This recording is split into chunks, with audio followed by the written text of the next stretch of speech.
Maman! Maman! Papa et moi avons couru le plus vite que nous pouvions jusqu'à l'arrêt de l'autobus. Je n'y crois pas. Papa, c'est définitivement elle. Nous avons essayé de crier plus fort que le bruit des voitures et pousser la foule hors de notre chemin. Maman! Attends! Mais elle monta sur un bus et partit. Maman a disparu il y a 1 an. Mes parents se sont chicanés et ma mère a décidé d'aller prendre une marche. Elle avait besoin de se calmer, mais elle n'est jamais revenue à la maison. La police n'y pouvait rien. Alors papa est allé voir un détective privé. Nous n'avions pas d'espoir. Mais quelques mois plus tard, il nous annonça que maman avait été trouvée. Le détective nous a laissé une adresse. Nous nous sommes rendus là immédiatement. Je tremblais d'excitation. Elle me manquait tellement. Je ne pouvais pas croire que je la verrais bientôt. Nous sommes sortis de la voiture et avons vu une très grosse maison. Waouh! Peut-être que nous avions la mauvaise adresse. Mais non, tout répondait aux coordonnées. C'était la bonne maison. Nous avons hésité, puis nous avons cogné à la porte. La porte s'est ouverte.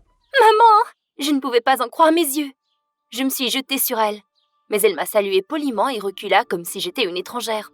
Et puis, elle me demanda si nous étions les nouveaux voisins qui avions acheté la nouvelle maison. Voisins? Maman! Qu'est-ce qui ne va pas chez toi? Mais elle nous dévisageait comme si nous étions des étrangers. Nous devions dire quelque chose. Et papa a menti en disant que oui. Nous étions les nouveaux voisins. Ma mère était ravie et elle nous invita à prendre le thé. À l'intérieur de la maison, c'était encore plus luxueux. Ma mère nous invita dans le salon et jusque dans la cuisine. J'ai sorti notre portrait de famille pour lui prouver, mais papa m'a dit d'arrêter et m'a chuchoté de ne pas faire ça. Ma mère est revenue avec du thé et du gâteau. Elle a dit qu'elle s'ennuyait d'avoir de la visite. Elle ne voyait presque personne. Je ne sais pas ce qui ne tournait pas rond chez elle. C'était comme une très mauvaise blague. Est-ce qu'il s'était frappé la tête? Elle nous traitait vraiment comme des étrangers. J'étais sur le point de lui crier que j'étais sa fille. Soudainement, un policier portant un uniforme est entré dans le salon. Maman est devenue silencieuse. Ensuite, elle nous présenta Steve, son copain. Quoi? Nous n'en croyions pas nos yeux. Steve a grimacé et chuchota quelque chose à l'oreille de maman. Maman s'excusa et quitta sur le champ. Il était clairement mécontent de nous voir là. Et pendant que maman n'était pas dans la pièce, il nous interrogea. D'où nous venions? Pourquoi nous étions ici? Nous devions nous en sortir. Papa disait n'importe quoi. Et Steve voulait demander quelque chose d'autre. Mais maman est revenue en lui apportant de belles chaussettes confortables. Elle était clairement nerveuse et mal à l'aise devant lui. Même ses mains tremblaient, elle essayait de le camoufler. Maman offra une autre part de tarte à tout le monde. Et Steve l'arrêta et lui dit fermement qu'il était temps pour nous de quitter. Car elle n'était pas en état de recevoir qui que ce soit. Elle devait prendre soin d'elle. Pendant le chemin vers la maison, nous avons pensé à ce que nous devrions faire. Ce que Steve voulait sous-entendre. Est-ce que maman était enceinte? Nous ne savions pas ce qui n'allait pas avec elle. Les choses ne pouvaient pas être pires. Maman vivait une double vie, mais elle ne semblait pas être folle. Quelque chose avait dû arriver à sa mémoire. Nous avions décidé de trouver un spécialiste pour nous aider à comprendre. Nous sommes allés visiter un psychologue et il a confirmé ce que nous redoutions. Ma mère souffrait d'amnésie. Elle nous avait oubliés. Mais le psychologue a dit qu'il y avait de l'espoir. Elle pouvait s'en remettre. Il nous a dit de lui montrer les mémorabilia. Cela l'aiderait à se rappeler de nous. Il fallait seulement éviter de révéler directement la vérité. Cela pourrait la blesser encore plus. Nous sommes retournés la voir. Papa a eu une très bonne idée. Il lui a donné des rosiers dans un pot. C'était ce qu'il lui avait offert lorsqu'ils étaient jeunes. Maman était heureuse de nous voir, mais elle ne nous a pas laissé entrer. Steve était à la maison. Mon père a quand même offert les fleurs à maman. Et je l'ai remerciée pour le thé et le gâteau. Maman était si heureuse d'avoir reçu les fleurs. Elle a même dit qu'elle en avait vu des pareils auparavant. Est-ce qu'elle se rappelait de quelque chose peut-être? Mais soudain, Steve est apparu et nous ordonna de quitter. Cette fois-ci, il ne nous a même pas salués. Ma mère a essayé de s'opposer, mais il en empêcha brusquement. Il claqua la porte dans notre visage. Nous hésitions de retourner à la voiture lorsque nous avons entendu la porte s'ouvrir à nouveau. Nous nous sommes retournés et nous avons vu Steve lancer les fleurs dans la rue. Maman pleurait, mais elle ne pouvait rien faire. Papa était sur le point de retourner se battre avec Steve. Mais je l'ai arrêté. Nous ne regagnerons pas maman comme ça. N'oublie pas notre plan. Je ne pouvais pas arrêter de penser à ce que nous avions vu, comment elle était même entrée en contact avec lui, et elle était même enceinte de son enfant. J'ai pris notre photo. Ma mère était si belle. Nous étions au parc ce jour-là, à manger de la crème glacée. Le parc! Nous aurions dû appeler maman à marcher au parc avec nous à notre endroit préféré. Papa a dit que c'était une excellente idée. C'était son endroit préféré dans toute la ville. Le jour suivant, nous avons attendu de voir la voiture quitter leur maison, attendre que Steve quittât pour aller travailler. Et puis, nous avons sonné à la porte. Maman était heureuse, mais visiblement nerveuse. Elle a dit que Steve était très jaloux. et que le cadeau de papa avait créé un vrai scandale. Nous avons essayé de la convaincre de nous accompagner au parc, mais elle avait peur. Steve rentrait à chaque heure pour s'assurer qu'elle était là. Maman a dit tristement qu'elle n'était pas sortie depuis si longtemps et qu'elle était tannée de rester à la maison. Mon père et moi avons essayé de la convaincre. Nous avons promis que nous serions de retour rapidement. Nous avons dit que nous connaissions personne sauf elle. Elle a souri et accepta d'aller prendre une marche. J'étais si heureuse.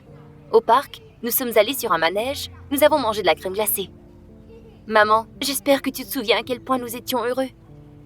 Tout à coup, maman m'a touché les cheveux comme elle le faisait auparavant. Peut-être, mais elle jeta un coup d'œil à sa montre et son visage changea complètement. Elle nous a demandé de la raccompagner à la maison immédiatement. J'étais une bonne fille, mais nous devions y aller. Elle avait été avec nous trop longtemps. Steve serait fâché. Quel trou du cul! Steve n'avait pas le droit de la traiter ainsi. Elle n'était pas sa propriété.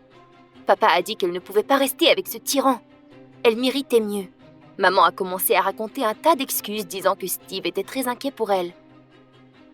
Mais c'était clairement à cause qu'elle avait peur de lui. Il n'était qu'un sale manipulateur. J'avais déjà la photo en main. Je voulais dire la vérité à maman le plus vite possible. Que nous étions sa vraie famille. Mais nous avons entendu des sirènes de police. Steve est arrivé. Il était furieux. Il cria à ma mère qu'elle n'aurait pas dû sortir. Nous devions partir.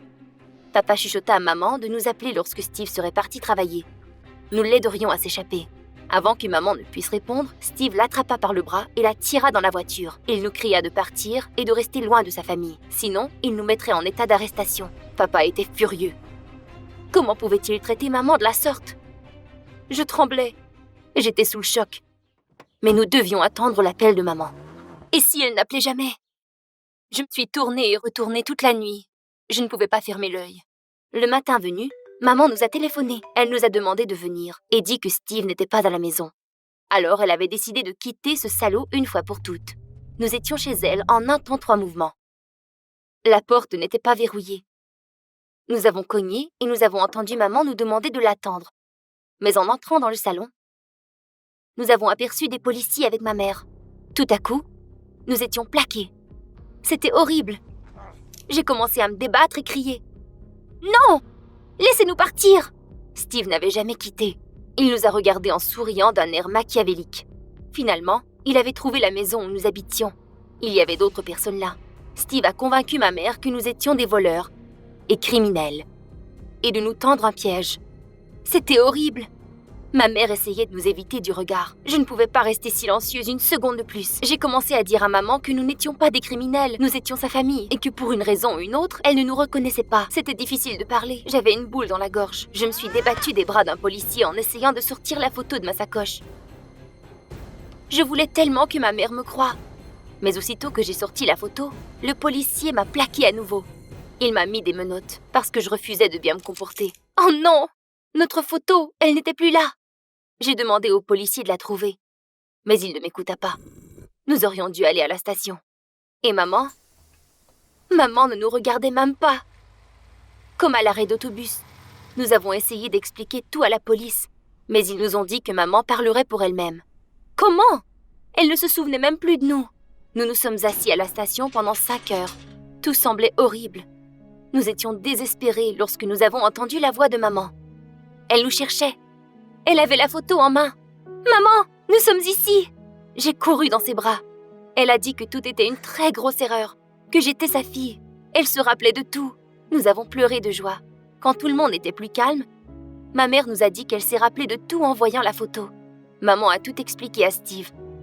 Mais il s'est fâché et l'a embarré dans la maison. Elle s'est sauvée par la porte lorsqu'il s'est endormi. Papa lui a demandé si elle allait bien et si le bébé allait bien aussi. Elle ne comprenait pas de quoi il parlait. Et puis, elle se mit à rire. Elle n'était pas enceinte. Le fait était que Steve était paranoïaque à l'idée de la protéger. Elle avait souvent des migraines et elle était étourdie. Il voulait qu'elle reste toujours à la maison. Éventuellement, il craignait qu'elle ne le laisse. Nous étions sur le point de quitter lorsque maman s'arrêta brusquement. Elle avait l'air apeurée. Steve se tenait dans la porte. Ses yeux étaient en feu.